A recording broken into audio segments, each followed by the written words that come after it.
aplausus necinu.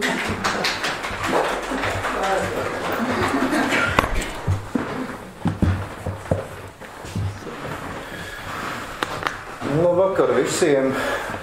Turpinām šovakar tātad sarunu ciklu ar romānu un monogrāfiju sērijas autoriem, un tagad ir pienākusi kārta, jāsaka, kolēģim Jānim Zālītim no Raiņu un Aspazijas muzeja, kurš pirms, kā mēs tikko runājām, precīzi 3 gadiem, 21. gada novembra izskaņā un decembra sākumā piedzīvoja savas monogrāfijas par Jānu Ziemeļnieku atvēršanu.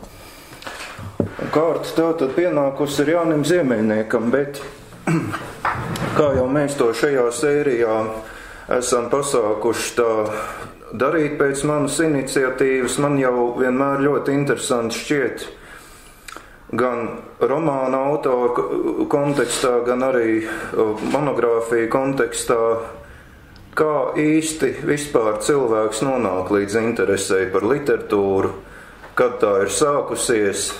Vai tev, Jāni, tā sākās jau agrā bērnībā, vai skolas gados, vai varbūt vēlāk studiju procesā? Kā tad no īsti bija ar tevi? Stāsti tagad. Man jau ir tie gadi, kad jāstāsta atmiņas. Mazāk nākotnes nodomi, vairāk atmiņas. Vispār visvairāk literatūru, daļliteratūru, es tā esmu padomājis, es izlasīju kādā 5. līdz 7. klasē apmēram visu to pamat literatūru, ar ko es ilgi dzīvoju, klasiku. Es tiešām izlasīju tajā vecumā. Kāda interese man vienkārši nebija citu. Es būtu gājis pēc vidusskolas noteikti uz Fiskultūras institūtu. Sports man toreiz interesēja, interesēja joprojām. Bet tā kā es biju galīgs nefiziķis un galīgs neķīmiķis un galīgs nebiologs, tad es skaidri zināju, ka es neiestāšos tur. Tāpēc aizgāju uz filoloģijas fakultāti. Ilgus gadus biju ļoti slikts students. Reizes 3 man no filoloģijas fakultātes metu laukā. Zinu, kurš no pasniedzējiem bija par, kurš bija pret, un man droši vien no fakultātes arī izmestu, ja man nedraudētu mīļotā padomju armija. Tā kā tas mani atturēja no nepārdomātiem soļiem. Un uz kādu 4., 5. kursu jau man tā lieta sāk drusciņi labāk veikties, teiksim tā. Bet kā man interese radās, atkal bija tāds gadījums, tā man liekas bija 2. pedagoģiskā prakse, jo mūsu laikā jau bija pēc augstskolas beigšanas tikai bija viens un taisns ceļš uz skolu. Kaut es vienmēr teicu, es nekad uz skolu neiešu un man tas nepatīk.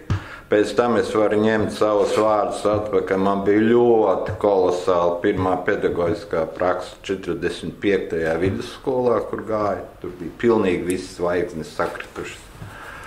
Un tad 2. prakses laikā, kad es biju atgriezies no zboriem, tagadējā Kaļiņingradā, Zosevā, Gusevā un citur, tad man studiju biedri kaut kā ieminējās, ka kaut kādā institūtā kādu zinātnieci interesējot mūsu ar Ilzi novada dialekta nesējs, kā tagad vai tā saukt. Un tā es nonācu Valodas un literatūras institūtā. Ilgus laikus skaitījos ļoti perspektīvs valodnieks. Bet laika ratam uz priekšu ritot, es tā jūtu, ka tā valodniecība, velns tur viss tās intonācijas, tur dialektoloģijā, man, tā. Bet bija viens, kā sacīt, korporatīvs aspekts. Mana darba tiešā vadītāja, kolosāla sieviete, uguns, no kuras visi institūtā baidījās. Viņa nezinu kāpēc bija iedomājusies, ka es būšu ļoti liels valodnieks.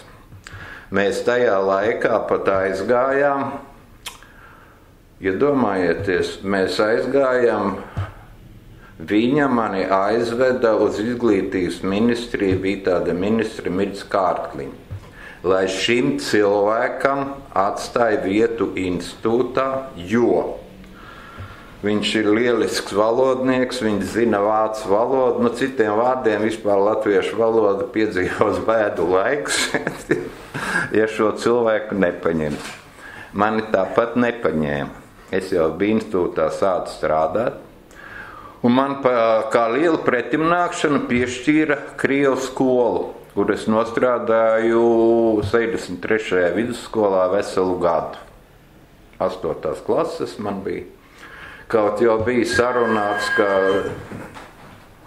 šis cilvēks jau, kā sacīt, skolā, lai rēķinās, ka tā nebūs, ka perspektīvas jau nebūs, un tā es arī pēc tā gada atgriezos institūtā, un ilgi nevarēju saņemties pateikt Silvijai Raģē, klausieties, kolēģi, man kaut kā tā valodniecība, tā. Beigās es saņēmos un viņai teicu, ka, un mums te tāda ir tāda literatūras vēsturē un citas lietas, man kā vajag tā. Tā pasties, klausies, es jau to zināju. Un viņi tad man ierunāja literatūras vēstures sektorā un teica, atceries manus vārdus, tevi pieliks pie Raiņa, un tad tu redzēsi. Un tā arī bija. Tā arī bija, kad es sāku ar lauzīšanos Raiņa rokrakstu lasīšanā, bet tad, kad jau radās kaut kāda pirmā apjausma, ka var arī pats kaut kādu faktu noskaidrot, var atklāt, ka kāds cits ir kaut ko nepareizi uzrakstījis. Mēs strādājam ļoti intensīvi. Es atceros, kādu laiku bija viens ceļš. Pils, Misiņa biblioteka vēl vecā vieta. Pils, Misiņa biblioteka no rokrakstiem pie vecām avīzēm. Un tā es varētu teikt, ka kopš tā laika man arī tāda interese par literatūras vēsturi. Man nepatīk, ja attiecībā uz mani, piemēram, saka literatūras zinātnieks, es to tā nekad neuzskatu. Man liekas, ka literatūras zinātnieks tā vispār ir tāda bišķiņa aiz ausīm pievilkta. Un literatūras vēsturnieks, tas, kas strādā vēsture ar faktiem, tā ir. Bet literatūras zinātnieks, tā vairāk literatūras teorija, virziena, kur es tā parasti pat iekšā nelienu tā kā atbildēju. Jā. Kādi tev vispār tajā laikā varbūt bija kādi konkrēti mīļākie autori, gan domājot no pasaules literatūras vai no latviešu literatūras, kas tev interesēja arī ārpus pašas pētniecības? Man jau bija visādi padomdevēji tajā laikā, un man teica, ka ir jāizlasa daži bestselleri, kas toreiz nemaz nebija tik viegli pieejami. Kas bija toreiz tātad teica, ir noteikti jāizlasa Vējiem līdzi, tas ir viens. Tad bija Bromhilda Lietināk, arī vēl šodien interesants gabals. No latviešu klasikas, kas, protams, nebija tik viegli pieejama, bija jāizlasa Virza Straumēni un, man liekas, Mūžības skartie. Tas ir, teiksim, tāda, kas skaitījās, aizliegti bestselleri, ko vajadzētu padomju literatūras zinātniekam savā bagāžā kaut kā iegūt, apmēram tā. Tā tas. Un man šķiet ļoti interesanti, ka tev tāds pirmais liela apjoma pētījums, kas ir konkrēti tava disertācija, sanāk par dižano krievu klasiķi Ļevu Tolstoju un par to, kā viņa darbus uztvēra un vērtēja cariskajā Krievijā. Bija tāda lieta, vai ne? Faktiski man jau bija mazāk par to, kā cariskajā Krievijā, kā Krievijas impērijas nomalē Latvijā tad bija. Un tie cilvēki, Bet padoms tiem, kuri tagad ir vai gatavojas kļūt par literatūru zinātniekiem vai literatūru vēsturniekiem, nedariet tā, kā es darīju, jo man bija uz divām pusēm. Man bija, kā es teicu, pa dienu Rainis un vakarā Tolstojs, vai ne? Tā kā tā nevajag darīt, bet ar Tolstoju es tiešām aizrāvos, jo tie cilvēku likteņi, man jau faktiski Tolstojs tur ir krietni mazāk, ir visi tie latvieši, kas ar viņu bija saistīti, gan šejienes latvieši, gan Krievijas latvieši, gan tie, kas atteicās kara klausībai pakļauties, tie, kas pat nāves sodu saņēma Tolstoja dēļ, tie, kuriem Tolstojs sūtīja savas darbus par Jāni Ozoliņu, šo tajā Stāpavas staciju, ļoti daudz un dažādi jautājumi. Man bija faktiski tas aizliegtais Tolstojs, Karš un miers un Anna Kareņina un augšām celšanās, varbūt vairāk tie darbi tur parādījās mazāk. Tur ir viņa filozofiskie darbi un viss tā ārzemju izdevniecība, starp citu, no kurienes pirmie latviešu teroristi parādās un ir saistīti ar Angliju, ar Čertkova izdevniecību un visu to. Es vēl tagad ļoti daudzas saiknes atrodu tieši, kas ir ar Tolstoju un tolstojismu un tolstojiešiem un Tolstoja sekotājiem un Tolstoja dzimtu. Vispār tas ir tā tiešām aizgājis pa visu pasauli. Kaut, tagad jau Krievija arī bišķiņa ir attieksme pret Tolstoju mainījusies ne tikai pēdējos gados, jo viss tā viņa vēršanās un izslēgšana no pareizticīgo baznīcas un viss tā Duhobaru lieta, kuri viena daļa no Kanādas ir, kāpēc vispār no Baltijas guberņām Latvija nenoliedzam bija visvairāk saistīta ar Tolstoju. Un tieši Liepāja, jo Tolstojs panāca vairāk tūkstošu Duhobaru. Vienkāršotā nozīmē Tolstoja sekotāji, kur atteicās pakļauties valsts institūcijām, atteicās pakļauties karaklausībai, protams, attiecīgi tika vajāt. Tolstojs panāca viņu iespēju viņiem izbraukt no cariskās Krievijas. Un izbraukšana notika galvenokārt caur Liepājas ostu. Un Liepājas ostā ilgāku laiku uzturējās vairāki simti ar Tolstoju un saistīti cilvēku, un no turienes tiešām tas tā aizgāja. Bet labi, par Tolstoju nerunāsim. Kā tu, tā tad ir bijis gan šis klasiķis, gan Rainis, pie kura, kā tu teici, tevi ātri vien nolika, un tā nesanācis, ka Rainis tagad turpinās vēl līdz pat šai baltai dienai, bet kā tu nonāc līdz Jānim Ziemeļniekam? Vai tās jau, teiksim, arī ir bijušas kādas sanākas ieceres, ka varētu tapt tāds apjomīgs pētījums par viņu, vai tu līdz tam nonāc kaut kad pēdējos gados, kad jau radās vispār šīs ieceri par šādu sēriju? Pie sērijas es kā parasti, es pie ādas dalīšanas nebiju, kad sēriju dalīju. Zinu, ka daudz ir neapmierināti paņēmuši ne tos autors, nē. Tur bija lieta pavisam vienkārši. Es nemaz par šo sēriju sīkāk neko nezināju, bet visiem zināmais Andris Zeibats ārpus sērijas bija uzrakstījis romānu Krauklis par Jānu Ziemeļnieku.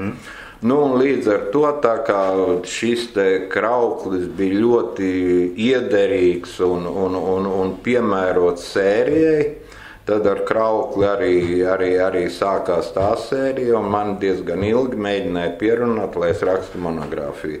Protams, ar Ziemeļnieku es pat diezgan precīzi varu pateikt, kad sākās mana interese.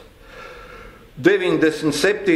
gadā, kad es lielā mērā noslēdzu savu interešu loku par Austrumu Skujiņu, iznāca grāmata Tik skumjas un sapņi mans iegums, kur bija vēstules atmiņas tāds, kura ļoti labi gāja. Mēs gan arī viņu popularizējam dažādās kultūras vietās un izbraukumos un neesoša vairs šodien izdevniecība Enigme to izdeva.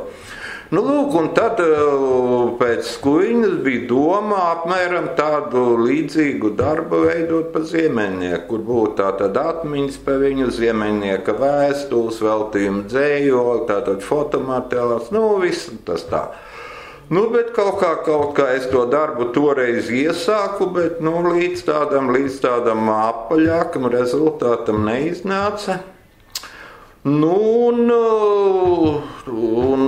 var teikt, ka neskatoties, ka tolaik man tas tā var teikt, bišķiņ tādā pusratā palika, visus šos gadus es tomēr to Ziemeļnieku savā uzmanības lokā, esmu paturējis, un kur, kas parādās vai tādā veidā.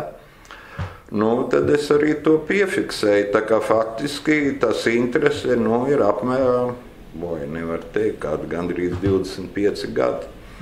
Tāpats uzrakstīšanas process, kaut kur, teiksim, lielās līnijās gads, tas varētu būt plus mīnus, teiksim, tā. Tādā veidā. Gada laikā monogrāfija, tas jau tā ļoti dinamiski. Redz, man jau tā grāmata, vieni to atzīst par ļoti labu piegājienu, citi mēģina kritizēt, man jau tā monogrāfija ir tāda negluži tradicionālā manierē veidot, es jau viņu esmu veidojis, kaut kur jau tās šuves ir manāmas, es jau pats to jūtu, es jau viņu faktiski esmu veidojis pa tām atsevišķām nodaļām un sākuma daļa pēc tam es it kā tā secīgi rakstīju. Tā kā man viņa savā ziņā ir tapusi diezgan, tādā, var teikt, fragmentārā veidā.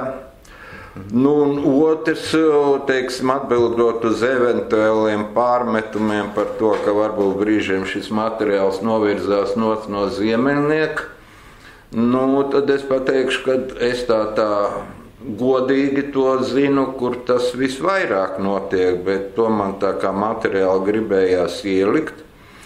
Un tās ir divas nodaļas. Viena nodaļa ir par Šēnfelda klīniku, kas, manuprāt, ir vispār ārkārtīgi interesants materiāls, kas ir parādījies gan latviešu, gan krievu, gan vācu literatūrā, gan dramaturgijā, gan filmās. Atcerēsimies, kas Šēnfelda klīnikā ārstējās. Ne tikai Ziemeļnieks, pirms tam bija Jānis Asars bija Šēnfelda klīnikā, Porugs bija Šēnfelda klīnikā un viss tā Makša Šēnfelda nāve, tas ir vispār, to ir tolaik bijusi, vispār tāda rezonanse.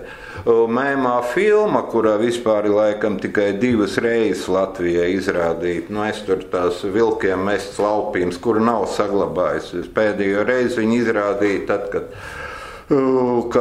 kad Sarkankalna klīnikā tas Rautenfelds mirā, respektīvi Šēnfelds Lepkava. Tā kā tur ir vispār tāds literatūras un kultūrvēsturisks materiāls, ka man viņu bija vienkārši žēl tā drusku atstāt, es to tā pievilku. Un otrs, tas ir par labu Ziemeļnieka draugu, tas ir par Jāni Trimdu, Vili Veldri, un kas varbūt aiziet brīžiem tajā Veldres liktenī pārāk tālu no Ziemeļnieka, bet tur ir atkal viena Raiņa un Aspazīs līnija, ko es īsti vēl tā kā neesmu atkodis, jā. Vispār varu paskaitīt personu rādītājā, kuras ir tās personas, kuras parādās visvairāk. Visvairāk parādās Aspazija, un tas ir dibināti. Kāpēc es pieminēju Vili Veldri? Kā Ziemeļnieks nonāca Rīgā? No saviem, tad, kad viņš Ziemeļnieku Kraukļa ģimene dzīvoja Strenčos. Kā vienmēr korporatīvi sakari. No turienes nāk Benjamiņš. Viņš gan tur nav dzimis, bet viņš ir bērnība pavadījis. Benjamiņam tāpat kā Ziemeļniekam tēvs bija stārasts. No turienes nāk Benjamiņa izdevuma redaktors Jānis Kārkliņš, kurš faktiski arī savāca Ziemeļnieku no Strenčiem un ierunāja viņu darbā Benjamiņa izdevumos. Starp citu, joprojām visur, ne visur, bet daudz, kur tiek rakstīts, ka Ziemeļnieks bija avīžu, tātad jaunāko ziņu un atpūtas līdzstrādnieks, vai viņš nekad nav bijis štatā darbinieks. Vienīgais, ko es esmu konkrēti atradis, ko Karols raksta, ka Ziemeļnieks ir bijis tā kā kontaktpersona atpūtā starp autoriem un redakciju, kas tā varētu būt. Viņš tur pastāvīgi atradās, ļoti daudz rakstīja, bet redakcijas darbinieks Ziemeļnieks nekad nav bijis. Un tādā sakarā, mani krietni nokaitināja filma par Emīliju Benjamiņu, ko es īsti nesaprotu, kāpēc, vai, labi, tās kā jau seriālos, nav, protams, tik stulbi kā Pansija pilī, bet viss tā Ziemeļnieka nāve un parādīts attīstības ar Benjamiņa kundzi, iedomājieties, lai smalkā Benjamiņa kundze, tur ar kaut kādu Ziemeļnieku, tur tā kā čomiski ar viņu tur pārrunātu kaut kāds narkotiku lietas vai kaut kādu. Un skaidrs zināms, ka Ziemeļnieks arī ne tādā veidā savu galvu sagaidīja, ne jau tur jaunāko ziņu redakcijā, tā kā filmā to rāda. Lūk, bet kāpēc es sāku par Benjamiņiem un uz Ziemeļnieku runāt? Tad, kad atpūta sāk drukāt Raiņam dienas grāmatu, tad vispirms Jānis Kārkliņš, redaktors, ir pie Aspāzijas, un viņš saka, es tagad biju iedomājies, ka tā Raiņa dienas grāmata ir kaut kādā jēdzīgā kārtībā, ka tur ir kaut kāds lapiņš vai tur ir kaut kāds kladas, mēs tagad paņemam Aspāzijas sākotnēji, viņam vispār iedod uz 2 nedēļām, tas ir liela vērtība. Kā tolaik darīja? Tolaik visus avīzē žurnālus iespieda no manuskripta, no rokraksta. Ar Raiņa rokrakstu neviens galā netiek. Sarunā, ka varbūt, ka var vispirms mašīnrakstītājs pārrakstīt un tad to salikt. Mašīnrakstītājs galā netiek. Tagad sarunā, kurš tad ir, Ziemeļnieks starp Raini un Aspāziju un Benjamiņa izdevumiem, par to varam atsevišķi vēlāk parunāt. Viņš bija tiešām tāds vidutājs, kurš gan tos honorārus tur nesa, gan jo Rainis un Aspāzija, es nezinu, cik taisnība ir Kārkliņam, ka Rainis tur partijas piederības dēļ nekad nav rādījies jaunākajās ziņās. Vai tā bija vai nebija, bet, katrā ziņā regulārs apmeklētājs viņš tur nebija jaunākajās ziņās, ne Rainis, ne Aspāzija. Tagad vajag, ko darīs? Tad, lai Aspāzija ar Ziemeļnieku ņem un tos materiālus tagad šifrē. Tā visu to Kārkliņš savā atmiņu grāmatā. Latvijas preses karalis, es domāju, viss tas tur tā skaisti ir aprunāts, un es saprotu, tur Aspāzija ar Ziemeļnieku tur daudz ko šifrē vairāk, laikam Ziemeļnieks tur klausās Aspāzijas atmiņas stāstus un tam līdzīgi, bet šajā pašā laikā, kā materiāla tulkot, šifrētais parādās Vils Veldre, kuru vispār Kārkliņš nepiemin, bet ir sarakste starp Kārkliņu un Vili Veldri, kur ir pilnīgi grafiki, kad viņš ir tātad noteiktos termiņos, noteiktu daļu to dienas grāmatu atšifrējis. Milzīgs materiāls, pilnīgi konkrēts, bet Kārkliņš to vispār nepiemin, ka tāds Vils Veldre būtu tur piedalījies. Bet Vils Veldre, tas ir, kā sacīt, liktenis pats par sevi, par to varbūt, par to, kuru interesē var ar visu nemirušo porku, cik man izdevās to kolorīti tajā grāmatā ielikt. Un ko es pirms tam, Man jau principā bija 3 grāmatiņas pirms Ziemeļnieka. Man pašam patīk šī grāmatiņa. Tā ir Ziemeļnieka mīlas dzeja, man viņam poligrāfiski patīk tāda forša grāmatiņa, ko jaunā Daugava izdeva. Tad man ir humoristiskā dzeja salikta. 2 gudrie satiekas ap šo pašu laiku, un Ziemeļnieks dialogā ar Aspazīnu Raini.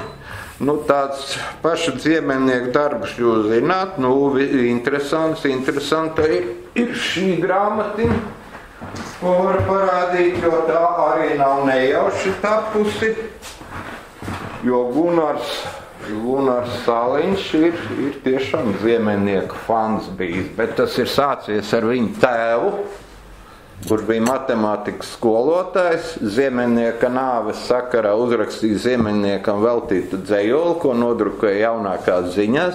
Tad vietējā prese nodrukoja, tad viņš tur tādu ilgu laiku bijis, tā kā sacīt, kā topa literāts, un no tēva tā interese arī, un tas ir viens no Gunāra Saliņa tātad sastādītajiem, trimdā izdotā grāmata. Tur arī šo to ir komponējis Gunārs Saliņa brālis, kurš bija izsūtījumā un atgriezās no izsūtījuma. Tā kā tur arī tāda atsevišķas nodaļas sakara. Tā, varbūt kādu konkrētāku jautājumu, tad man vieglāk citādi, es tā putraimaini svaidos no vienas vietas uz otru. Tu jau iezīmēji to, kur man gan liekas, ka cik es arī šodien sarunai gatavojoties paskatījos, kā ir vērtēta tava monogrāfija, galvenokārt jau pozitīvi tieši tiek atzīts tas, ka ir ieskicēts liels konteksts tieši ar Ziemeļnieku laika biedriem, un man kā lasītājam tas jau arī šķiet interesanti, nevis tā, ka tas būtu tāds klasiski tradicionāls vēstījums par pašu Ziemeļnieku no dzimšanas līdz nāvei, tā teikt. Tā kā tas ir ļoti labi, bet šai pašā sakarā rakstot šo monogrāfiju un kādas bija varbūt kādas lielākas grūtības vai šķēršļi, teiksim, kā bija ar materiālu pieejamību, muzeja krājumos un tā tālāk? Ļoti dažādi. Ziemeļniekam savā ziņā paveicās. Paveicās tādā ziņā, ka tā kā Ziemeļnieks bija saistīts līdz mūža galam, kā mēs jau runājam, ar jaunākajām ziņām, tad no jaunākām ziņām arī nāca ierosinājums pēc Ziemeļnieka nāves jaunāko ziņu redakcijai sūtīt atmiņas, vispār dažādus materiālus attiecībā uz Ziemeļnieku. Konkrēti tādas interesantākās lietas,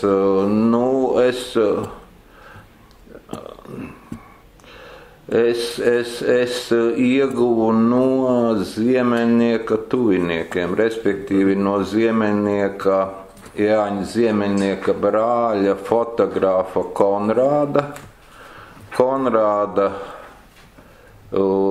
tātad meitas tos materiālus, lai viņai viegli smilts, viņa krietnā gan vecumā pagājušo gadu aizgāja mūžībā.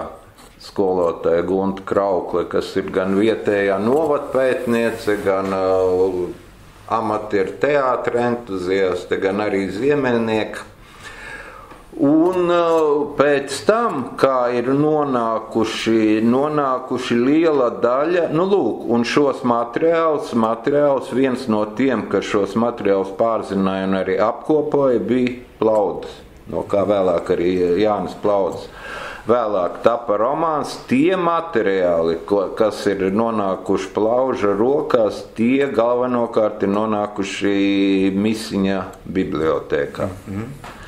Tādā veidā. Vispār Nacionālajā rakstniecības un mūzikas muzejā materiāli par Ziemeļnieku ir krietni mazāk. Un tad materiāls intensīvi vāca Pēters Ermanis, vāca Rudolfs Eglē, Kārlis Eglē, gatavojot to Ziemeļnieka divsējuma rakstu izdevumu, kas arī ir ienākuši Misiņa bibliotēkā. Jā.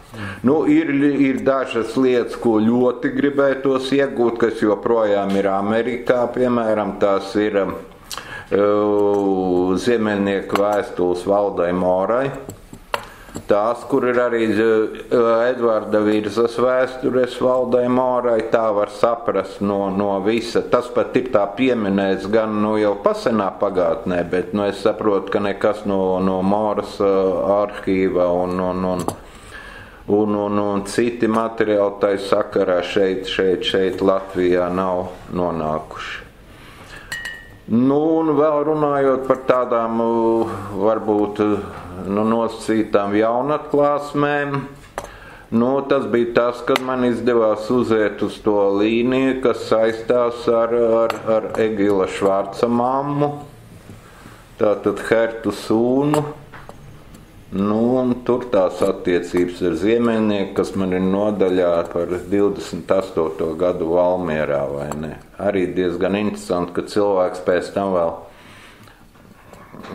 tātad respektīvi komponists Egils Švarcs, kurš arī ir no Valmieras, kurā mamma bija sirdsdraudzene Jāņa Ziemeļnieka māsai Alīdei, kura dzīvoja Valmierā un bija, varētu faktiski teikt, viņam viens no pašiem tuvākajiem cilvēkiem. Viņi kopā ar Larisu Mondrusu, un tur viņi tātad emigrēja uz Vāciju, kā toreiz teicu, faktiski jau aizbēga uz Vāciju, nevis emigrēja toreiz, vai ne, un mamma arī ar viņiem, un mamma vēl pēc tam līdz mūža galam ir rakstījusi tādu atmiņu dienas grāmatu, kur man Egils atsūtīja tur tās lapas, starp citu ļoti interesanti, ka viņi nožēlo, viņai tiešām šeit ir tā fotogrāfija, viņai ir tāds izcili garas kājas, un Ziemeļnieks esot viņai teicis, es rakstīšu dzejoli par tavām kājām. Tur viņa skaisti apraksta, kā viņa tur. Mammai teikusi, ka tur stārķis lido, un viņai tagad būs bērns, viss tādi, viņai 17 gadu toreiz, vai ne, un viņa saka, nē, tikai lai neraksta, vai ne par tām. Nē, viņš tas Ziemeļnieks viņai teica, es rakstīšu par tām kājām, vai ne, kurās, viņa ir ļoti reliģiosa, tāpat kā Ziemeļnieka māsa, vai ne, bijusi, bet kuras, viņa saka, bet tā, kuras tikai krusta priekšā, tātad spēja krist, un viņa saka, jā, tagad man ir žēl, tā kā palicis tikai tās rindas, ko viņš ir Ziemeļnieks, viņai iegravējis beņķīti, jūs dzīvību un nāvi, to mīlēdam mācās sirds, kaut viņai šādas rindas vēl. Ir divas pretendentes, kur uz to, kurām būtu beņķītī, tur šīs rindas ierakstīts, ne, tādā veidā. Bet lielās līnijās vispār, kas vēl varbūt tāds ne tik daudz pārsteigums, bet, varbūt negluži atbilstoši tam iepriekš pieņemtam, es nekad nebiju iedomājies, ka Ziemeļnieks bija tik nopietns un tik aktīvs literatūras vērtētājs.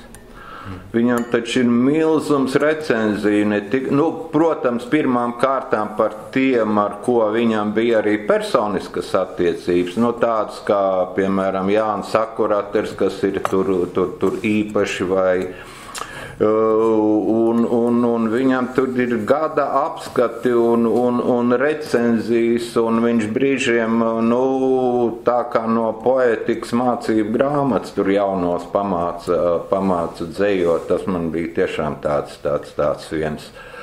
Vēl diezgan arī tās anonīmās bērnu grāmatas, kas ir vismaz divas ir anonīmas, kas ir izdotas.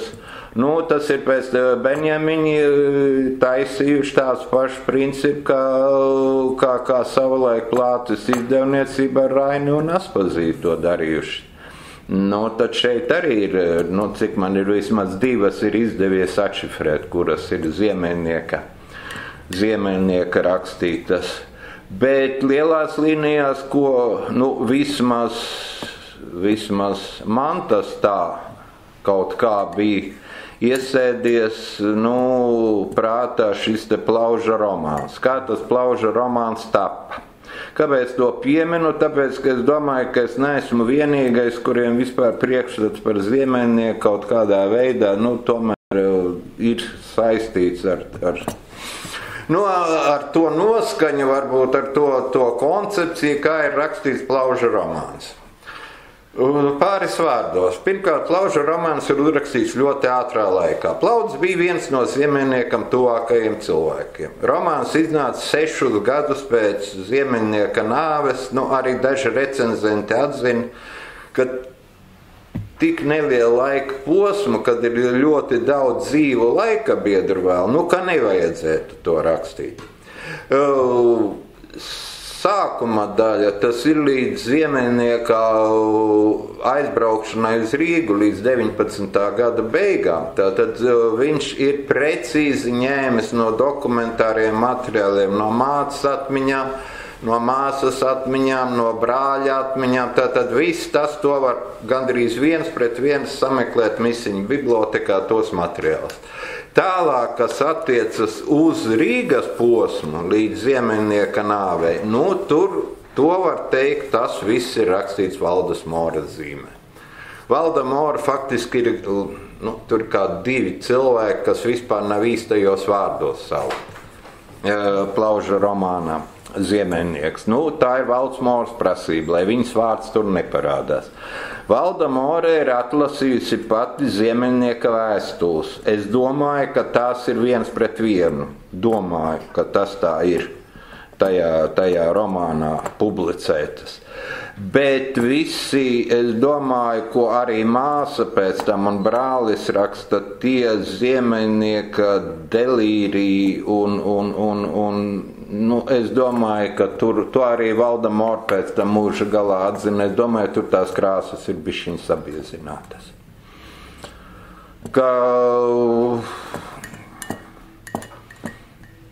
Un otrs, ka man liekas, ka arī Valda Mora tomēr savu lomu bišķiņ pārvērtē ziemeļnieka liktenī. Bet tas tā subjektīvi un varbūt nesievišķīgi. Jā. Pieminēja pirms mirkļa ziemeļnieku kā lielu apskatnieku un daudzu tādu publikāciju autoru. Man arī sanāca kurjos, gatavojoties tieši šim sarīkojumam, ko es tev minēju pirms sarunas, ar prieku katalogā atradu, ka Upīša krājumā ir kaut kas no 1929. gada un ka tas ir iespieddarbs. Man jau pirmā doma prātā, ka noteikti tas ir dzejas krājums Naktis, ko piedalām Upīts ir ļoti atzinīgi novērtējis 30. gadā pārskatā par pērnā gada literatūru. Viņš ziemeļnieku dzejas krājumu nosauc par tā gada labāko dzejas krājumu, kas Upīšu kontekstā tā diezgan netipiski. Tas ir viens. Otrs, tad, kad izdevās krājumā atrast, kas tad ir šis iespieddarbs, izrādās, ka tas nebija dzejas krājums Naktis, bet maziņš izgriezums Upīšu rociņām no avīzes, kur ziemeļnieks atkal raksta par Upīti 29. gadā, un kā ziemeļnieks raksta, Upīts turpina latviešu jaunākās dramaturģijas apskatos, Upīts turpina būt pesimistīgs. Man liekas, ka Upīts te bija 6 reizes pieminēts. Upīts ir vairākas reizes, bet jā, protams, ka pārējiem laika biedriem tur ir daudz lielāka nozīme. Jā, bet gal galā pakavējoties pie šī krājuma Naktis, tas jau ir arī iezīmīgs ar to, ka ziemeļnieks par šo darbu iegūst kultūras fonda balvu, vai ne? Un kā tev, kā ziemeļnieku pētniekam, šķiet, vai var izdalīt kādu īpaši veiksmīgu viņa literāru darbu, vai tomēr uz tiem visiem ir jāskatās kopumā? Nevar teikt tā, ka... Ļoti dažādi ir no šī četrinieka. Ziemeļniekam jau lielā mērā bija gatavs 5. dzejoļu krājums ar nosaukumu Smilts. No šiem 4 esošajiem ir jāņem laukā 2. krājums aizejošais, jo tas 1. krājums nezināmai viņiem ilgi. Tas arī ir tāds viens mīts, ka ziemeļnieks viegli ienāca literatūrā un tūlīt viņu tur ņēma un izdeva. Tas tur tā nebija tik vienkārši. Bet uz tā fona, kad labi aizgāja nezināmai, viņi baigā tempā uztaisīja 2. krājumu, kur ziemeļnieks paņēma tos dzejoļus, kas viņam bija izbrāķēti no 1. krājuma un dažus tur tikai pielika klāt. Tas ir faktiski visvājākais. Var jau dažādi uz to lietu skatīties. Vēl viena salīdzinājumam ir ziemeļnieka proza. Ancīts jau raksta, ka ja ziemeļnieks būtu dzīvojis ilgāk un būtu vairāk rakstījis prózu, viņš varētu kļūt par nopietnu prozaiti, jo tur it kā tās iespējas ir lielākas, jo teorētiski viņš tajā savā dzejas ielokā, it kā jau tos iespējas būtu izsmēlis. Es šai sakarā vienkārši vakar pāršķirstīju Silvijas Atzobes grāmatu par Čaku un nejauši uzdūros ziemeļnieka raksturojumam. Gribu dzirdēt jūsu vērtējumu. 20. gados kvantitatīvi visvairāk par mīlestību raksta Jānis Ziemeļnieks, laižot klajā veselus 4 šai tēmai veltītas krājumus. Viņi tālāk uzskaita. Meistarīgi izmantodams sentimentālisma estētiku un veiksmīgi nobalansēdams uz robežas, kas šķir dzēju no pēdiņās peršām, Ziemeļnieks raksta par skumju ilgošanos pēc mīlestības, kas nekad netiek piepildīta. Šāda dzēja īpaši patika tā laika ģimnāzistēm, lai gan jāpiekrīt trimdas režisoram un dzejniekam Robertam Zuļģim. Zināt Zuļģi? Robertu Zuļģi. Vienā sakarā viņš ir interesants, viņš neparādās šeit. Roberts Zuļģis ir tas, kurš izrādās ir to lieko pantu Valds Moras zilajam lakatiņam pierakstījis klāt. Lūk, to es tikai nesen atkodu pēc dažādu lietu konfrontācijas. Valda Mora pēc tam bez šī te panta nopublicēja to. Jo tad, kad zilais lakatiņš tika komponēts, toreiz jau tas vēl nebija krājuma dzejols Valdai Morai. Tā arī vispār ir ļoti interesanta lieta, kā tur viss tas vispirms Viktors Sams to savu variantu, un pēc tam Rozenštrauks. Lūk, un Zuļģis ir tā, ko tad Zuļģis saka tik gudru? Karstas jūtas, viņa, tas ir Ziemeļnieka mīlestības lirika, nepaukstina lasītāja asinsspiedienu, ne arī pamodina kādas tumšas ziņas. Tad man ir jautājums. Vai vajadzētu dzējai pamodināt tumšas ziņas? Un ja Ziemeļnieks ar to savu opija tvanu, tur, kur tas parādās, ja nevienam ziņas nepamodina, tad tas ir labi vai tā ir slikta dzēja? Jautājums. Ko? Droši vien atkarīgs no lasītāja. Es arī domāju, tas vienmēr lasītājs kā uztvērējs jau vienmēr būs tas noteicējušais. Jā. Vēl par to, par plaudi runājot, es tur nepabeidzu vienu lietu, ko es šeit grāmatā pieminu, lūk. Un tas plaudas, plauža romāns ir bijis krietni populārs. Plaudas vispār ir izdots 2 reizes un vienreiz vēl 3. reizi trimdā, gan ar citu nosaukumu.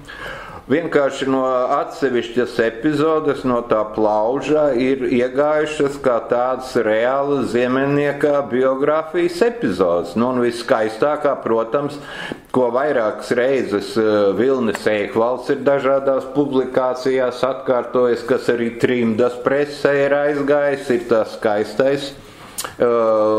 tas skaistais notikums lielās ģildes tajā Jāņa pagrabā Zeiferta bēru dienā. Tas ir, nemaldos, 12. decembris 29. gadā. Zeifertu viegli atcerēties, ja, tātad Zimis un miris tad pat, kad Rainis vienā gadā. Nu, kad viņi tur nosaluši Māras baznīcā pie zārka stāvot, pie šķirsta stāvot, nu, beidzot atrodu Vecrīgā, kur sasildīties, Jāņa pagrabā, nu, un ir kafija un konjaks un kā sacīt, mēlis atraisās. Nu, kad ziemeļnieks prasa Pāvilam Rozītim, ja? Nu, ko tu īsti domā par manu dzēju? Nu, un Pāvils Rozītis atbild, nu jā, tu jau esi tāds dzējnieks, kam piestāv kupli mati, vai ne, bet tagad jau nāk čaks, vispār bez matiem, vai ne, un tagad jau citādi dzējnieki node, un vispār neko vairāk kā Lapas Mārtiņš tur par to savu mīlestību nelaimīgo, tu jau vairāk neko uzrakstīt nevari, vai ne? Un tāda ļoti skaista emocionāla epizoda, un pēc tam viņi tur spēlē pie klavierēm dārziņu melanholisko valsu, un tāda ļoti kolorīta, tāda forša lapuses garumā epizoda aprakstīt. Nu, lūk, un piemēram šī epizoda, kuras kājas aug tikai no romāna, ceļo pa literatūras vēsturi kā tāda konkrēta un reāla ziemeļnieka biogrāfijas epizode. Nu jā, un par Valdu Moru vēl runājot, nu Mora jau tā kā savulaik ir arī, to viņa pati ir atzīmējis, tā kā aizsākusi romānu pa ziemeļnieku 36. gadā, tur laikam kaut kāds pāris lapiņas ir bijis, bet nu nekas tāds plašāks un nopietnāks jau nav tapis. Nu un tad vēl kas arī no tādiem nepabeigtiem, nu tātad Čaks ir pieminējis to vācu laikā, ka viņš tā kā raksta vai, nu, poēmu par ziemeļnieku, un Aspazīja, protams, ar savu Jāni Ziemeļi un visiem skandāliem šai sakarā, vai ne? Tā kā.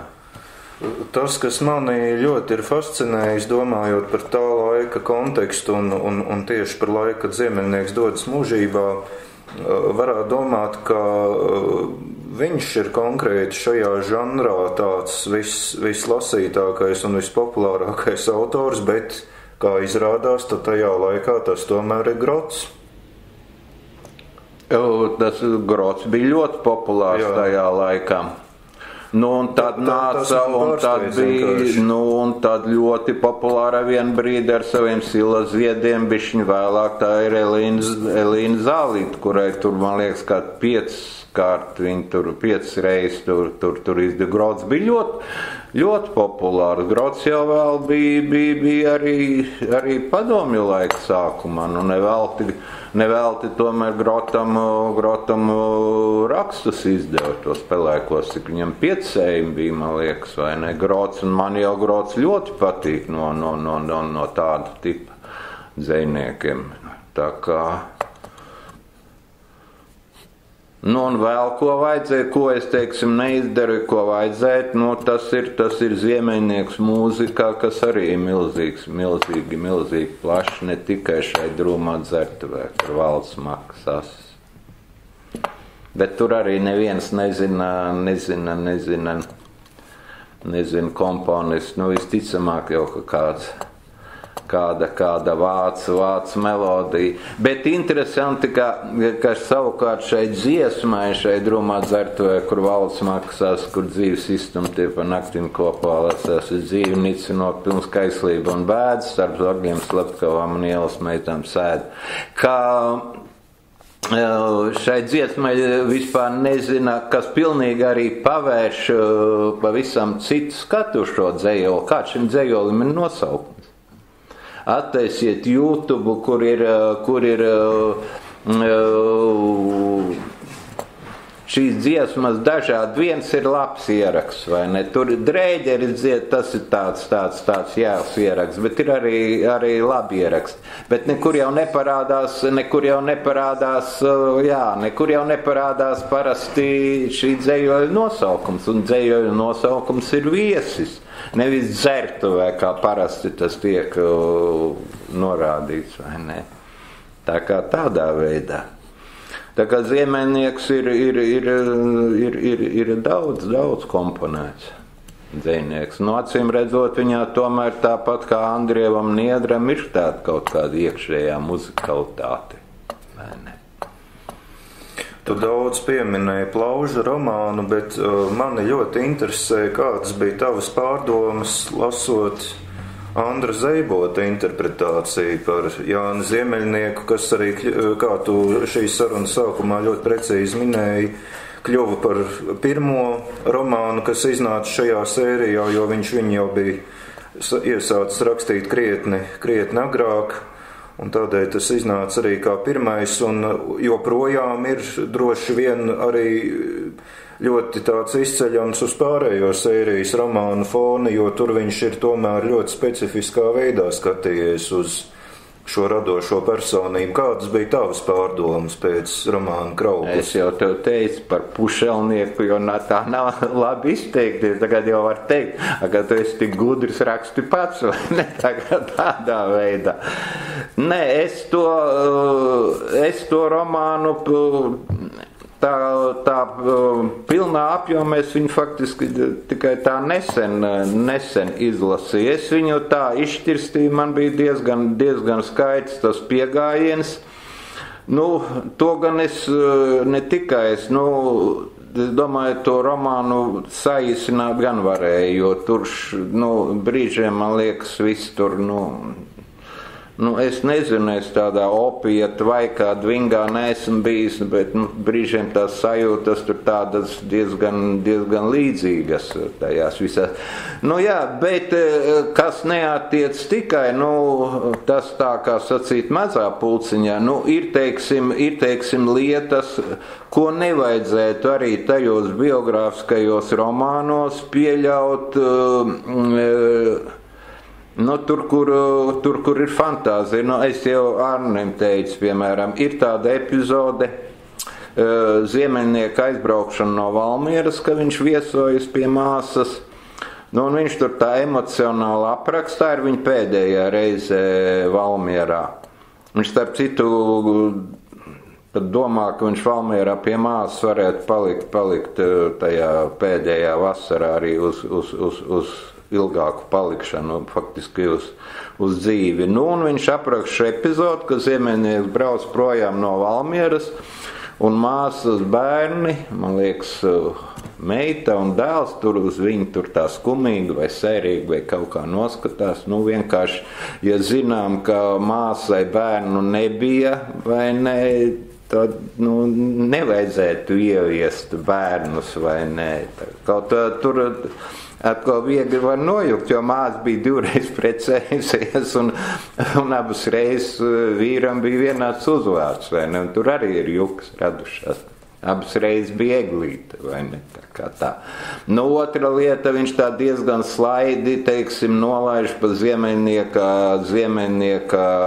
bērnību, kur tā viņš ir dzimis. Tā ir Bānūža muiža, bet Bānūža muižas ir vismaz 2 Latvijā. Un Andris tomēr tēmē ne uz to, kas ir Valmieras pusē, bet uz to otru muižu, vai ne? Tie tādi sīkumi, vai ne? Bet,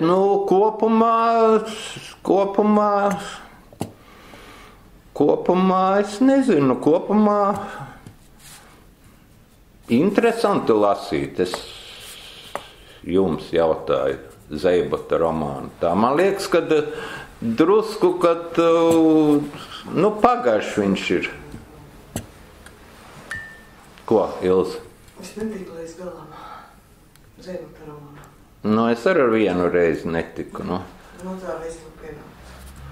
Bet vēl smagāk ir lēngaitu lasīt. Man liekas, kraukli ir vieglāk tomēr uztvert. Es jau vispār domāju, kad, nu redz, te jau ir viena, sērijas nosaukums ir Es esmu, un tā tad daudzpunktē ieliekam šo te atbilstošu autoru. Attiecībā uz romānu jau tas tā varētu būt. Bet, faktiski uz monogrāfiju jau to attiecināt ir diezgan grūti. Te jau ir tieši otrādi.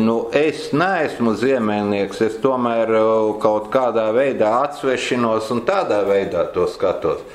Es vispār manā subjektīvi, kas vispār subjektīvi.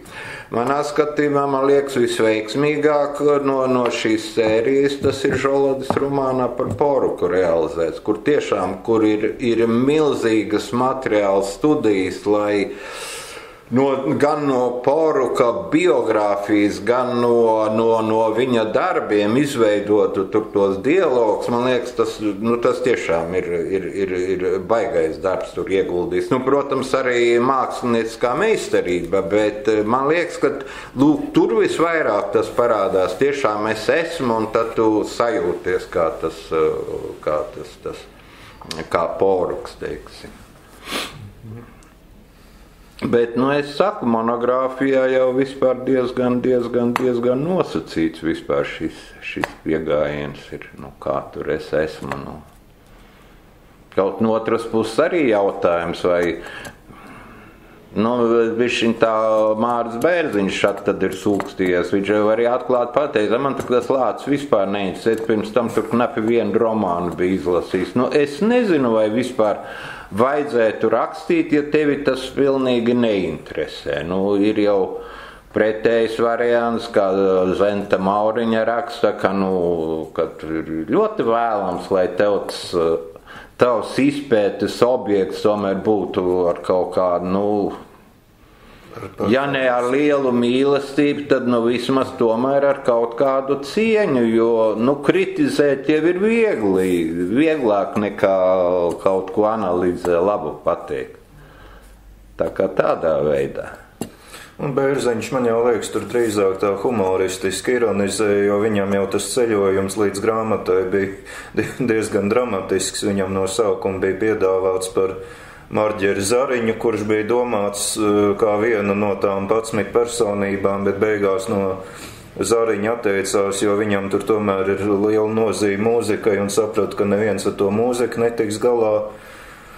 Un tad beigās Bērziņš līdz tam lācim nonāca. Bet, tu biji vispār tur klāt, ka tika tie eventuālie klasiķi nosacīti, kas tur vēl vispār figurēja, teiksim? Pirmo reizi es oficiāli piedalījos tajā, kā to nosaukt, slēgtajā pasākumā, jo, man liekas, tur bez preses neviens cits no malas nebija.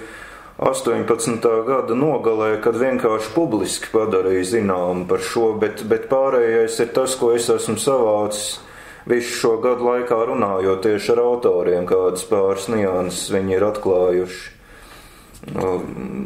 Pārmaiņas jau ir visi sādas bijušas, redz arī Pauls Bankovskis aizgāja mūžībā un viņam tas romāns par Skalbi palika nepabeigts, un tad Kuzmins var teikt arī 1,5–2 gadu laikā pēkšņi. Kuzmins jau laikam nebija vispār tā kā autors. Viņš nebija. Jā, tas bija tā kā pēc tam pievienojās, jā. Tā kā jā, tur tie ceļi ir bijuši dažādi. Varbūt no klātesošajiem kāds grib Jānim kaut ko pajautāt? Jā, tu teiksim, strādājis ar diezgan daudziem rakstniekiem, personībām, arī kaut vai šodien jau Austras Kuiņa, Ziemeļnieks, Rainis, Aspazīja, ja, ir vēl, tev ir stipri plašs tas loks arī. Kas tev ir, es saprotu, ka tie iemesli var būt ļoti dažādi, bet kas tev, teiksim, pašam ir tas primārais, tā ir daļradi vai personība? Grūti pateikt.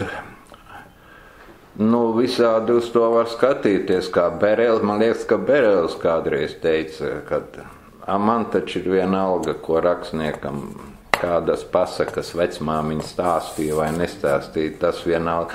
Nē, es godīgi atzīstu, man principē rakstniekam vairāk vienmēr interesē biogrāfija, un biogrāfija, nosacīta biogrāfija vienmēr ir arī Dairades sastāvdaļa, būsim godīgi. Es vienkārši pēc savas ievirzes un prasmēm un spējām, nespēju, es nevaru izanalizēt Ziemeļnieku, ne romantiskā dzējas kaut kādā virzienā vai arī kaut kādā, man arī nav tik plašs skatiens, lai es varētu viņu, iekomponēt ar viņa dzēju tur 20.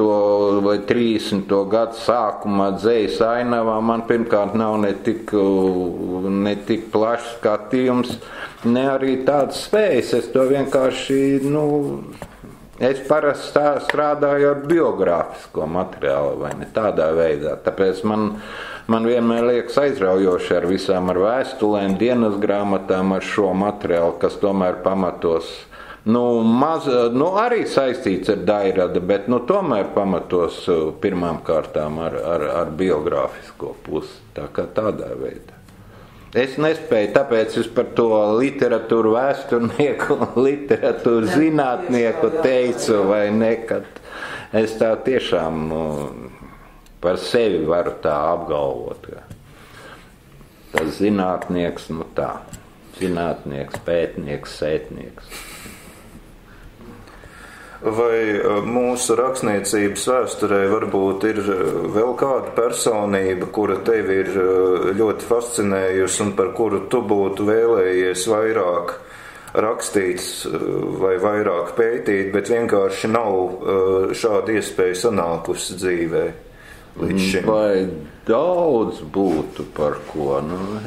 Es pat domāju, ka ne tā, jo parasti jau ir otrādi.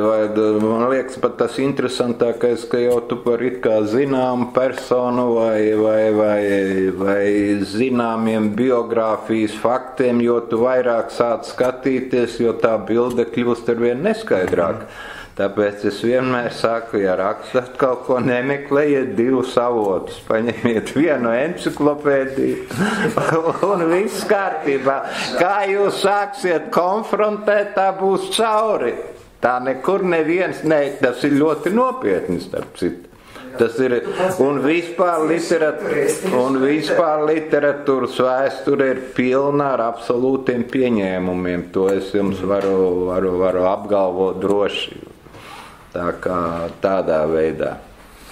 Tā jau ir tā lielākā nelaime šajā nozarē, kur atsaucoties uz tavu jautājumu, vai es biju klāt pie tām sākotnējām sarunām par sēriju, man vienmēr ir mazliet komisks šķits tas Gundagas Repšs bieži citētais izteikums, ka autori jau tos romānus uzrakstīs, kā uzrakstīs, bet tad nāks zinātnieki un pateiks, kā bija patiesība.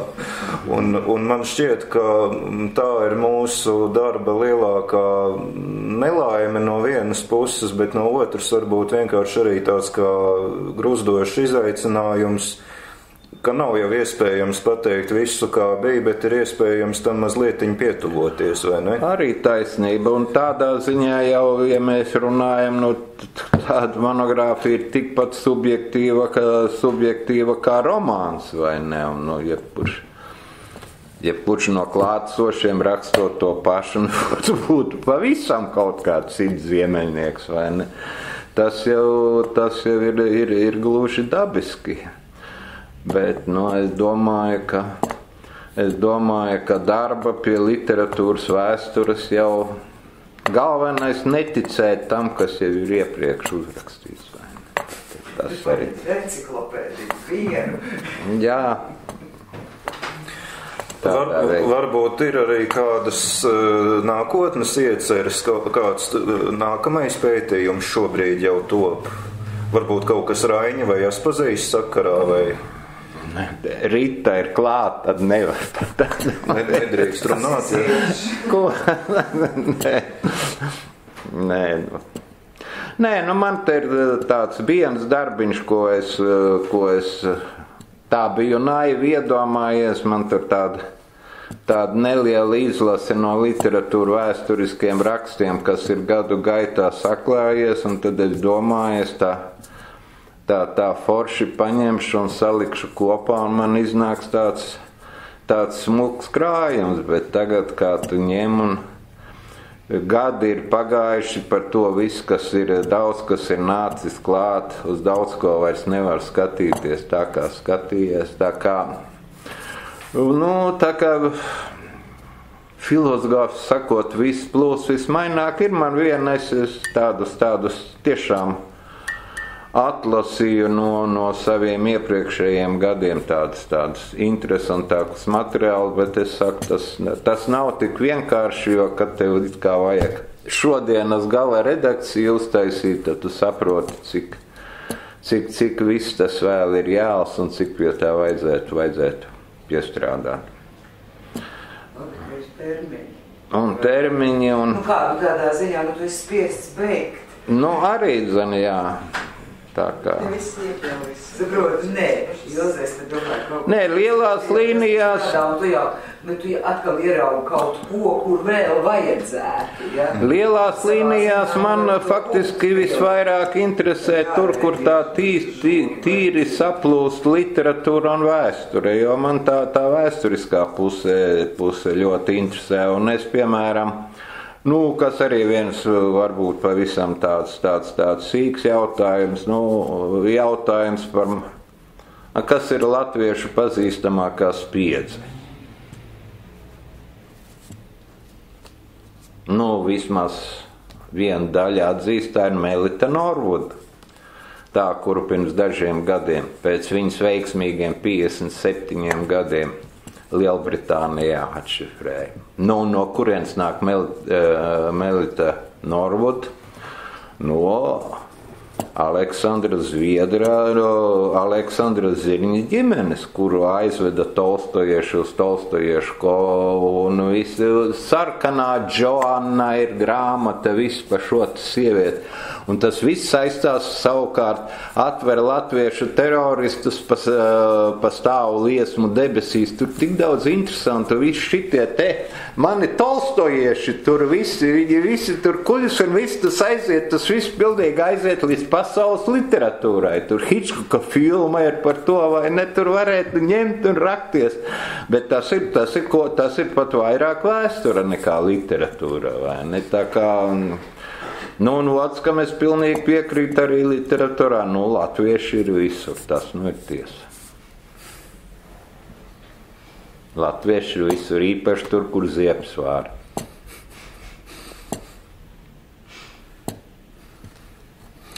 Paldies, Jāni, uz šīs nots, tad varbūt mūsu sarunu arī beigsim, un ja no klātesošiem kādam vēl ir kāds jautājums, tad izmantojiet izdevību paprasīt nevis zinātniekam, bet vēsturniekam Jānim.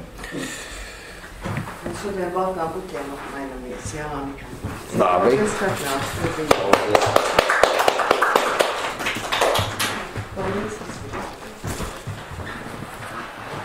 Paldies visiem, kuri atnāca, un atgādinu, ka jau pavisam drīz atkal tiksimies muzejā ar Ievu Struku, kuru sarakstīja grāmatu par Anšla Veglīti. Tā kā sekojiet līdzi informācijai, un jau novembra izskaņā būs arī šāds pasākums. Un tad vēl būs tikšanās arī ar vēsturniekiem un literatūras zinātniekiem tātad šajā te sarunu ciklā par latvietu un viņa izvēli arī novembra izskaņā. Mēs 21. jā, mums? 5. 25. Jā. Novembrī. Jā. Tas būs pirmdienas vakars, jā. Paldies jums! Ja būtu jāraksta atcerējums, tad teiktu noguruši, bet apmierināti devāmies mājā.